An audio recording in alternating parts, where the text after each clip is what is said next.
Fils et du Saint-Esprit. Amen. De l'Évangile de Jésus-Christ selon saint Marc, au chapitre 6, au verset 1 à 6. En ce temps-là, Jésus se rendit dans son lieu d'origine et ses disciples le suivirent. Le jour du sabbat, il se mit à enseigner dans la synagogue. De nombreux auditeurs, frappés d'étonnement, disaient « D'où cela lui vient-il? Quelle est cette sagesse qui lui a été donnée et ces grands miracles qui se réalisent par ses mains? N'est-il pas le charpentier, le fils de Marie, et le frère de Jacques, de José, de Jude et de Simon? Ses sœurs ne sont-elles pas ici chez nous? » Et ils étaient profondément choqués à son sujet. Jésus leur disait « Un prophète n'est méprisé que dans son pays, sa parenté et sa maison. » Et là, il ne pouvait accomplir aucun miracle. Il guérit seulement quelques malades en leur imposant les mains. Et il s'étonna de leur manque de foi. Alors, Jésus parcourait les villes alentours en enseignant. Acclamons la parole de Dieu. Louange à toi, Seigneur Jésus.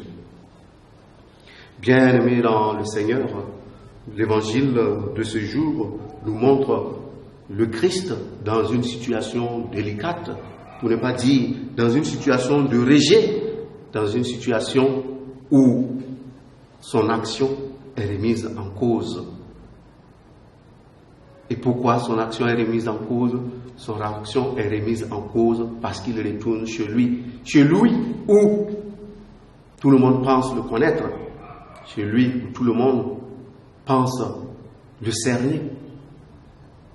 Mais ce qui est fondamental dans l'évangile et qui pourrait aussi nous concerner, c'est de nous rendre compte que ce n'est pas tant le manque de foi qui constitue l'obstacle à la grâce prévenante de Dieu, encore moins à l'action de Dieu, mais c'est surtout nos préjugés.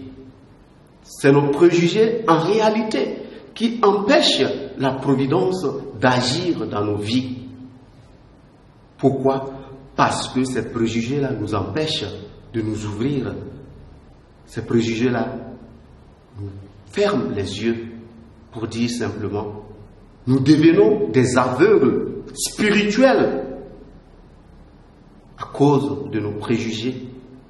Ces préjugés qui nous alourdissent et qui nous empêchent de reconnaître que le Seigneur est toujours à l'œuvre.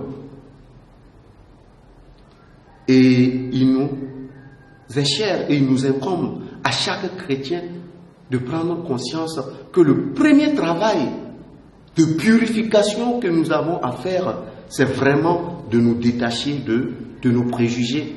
C'est vraiment de nous purifier de tous ces obstacles qui nous empêchent de nous ouvrir pour accueillir la grâce prévenante de Dieu. Au cours de cette journée, nous allons demander au Seigneur qu'il nous aide et qu'il nous donne vraiment le courage de nous arracher à nos propres préjugés. Ces préjugés qui nous empêchent d'accueillir sa parole, ces préjugés qui nous empêchent de nous conformer à ses commandements. Loué soit Jésus-Christ.